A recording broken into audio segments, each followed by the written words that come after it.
ಭಾವೈಕ್ಯತೆ ವಿಚಾರ ಕುರಿತು ಪರಿಶಿಷ್ಟ ಮಠಗಳ ಕದನ ಒಂದು ರೀತಿಯಾಗಿ ಜೋರಾಗ್ತಾನೆ ಹೋಗ್ತಾ ಇದೆ.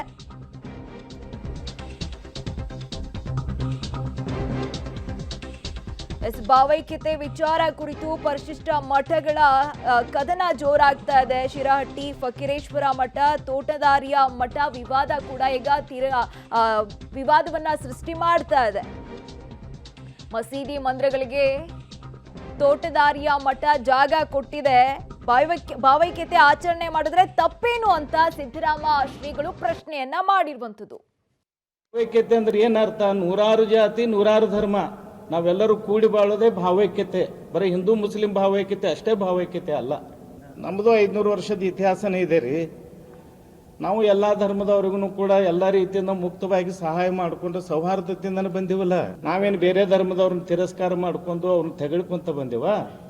ಬೌದ್ಧರು ನಮ್ಮವ್ರೆ, ಜೈನರು ನಮ್ಮವ್ರೆ, ಸಿಖ್ರು ನಮ್ಮವ್ರೆ, ಕ್ರೈಸ್ತರು ನಮ್ಮವ್ರೆ, ಎಲ್ಲರೂ ನಮ್ಮವ್ರಂತ ಬಂದೀವಿ ನೋಡ್ರಿ.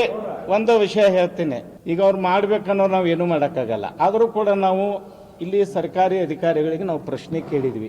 ಭಾವೈಕ್ಯತೆ ಅನ್ನುವಂಥದ್ದು ಯಾವುದೇ ಒಬ್ಬ ವ್ಯಕ್ತಿಗೆ, ಯಾವುದೇ ಒಂದು ಮಠಕ್ಕೆ ಸೀಮಿತವಾಗಿರುವಂಥದ್ದು, ಅದು ಎಲ್ಲರಿಗೂ ಸೀಮಿತವಾಗಿರುವಂಥದ್ದು. ಆ ರೀತಿಯಲ್ಲಿ ನಮ್ಮ ಗುರುಗಳು ಅವರು ಭಾವೈಕ್ಯತೆಗಾಗಿ ನಿರಂತರವಾಗಿ ಎಲ್ಲ ಧರ್ಮದವ್ರ ಜೊತೆಗೂ ಜೈನ ಧರ್ಮದ ಬಗ್ಗೆ ಎಷ್ಟು ಅದ್ಭುತವಾಗಿ ಮಾತಾಡ್ತಿದ್ರು ಅಂದ್ರೆ ಜೈನ ಮುನಿಗಳೇ ಅಷ್ಟು ಚೆನ್ನಾಗಿ ಮಾತಾಡ್ತಿರ್ಲಿಲ್ಲ. ಅಷ್ಟು ಸೌಹಾರ್ದತೆಯಿಂದ ಎಲ್ಲ ಧರ್ಮಗಳನ್ನು ಕಂಡಿರುವಂಥವ್ರು.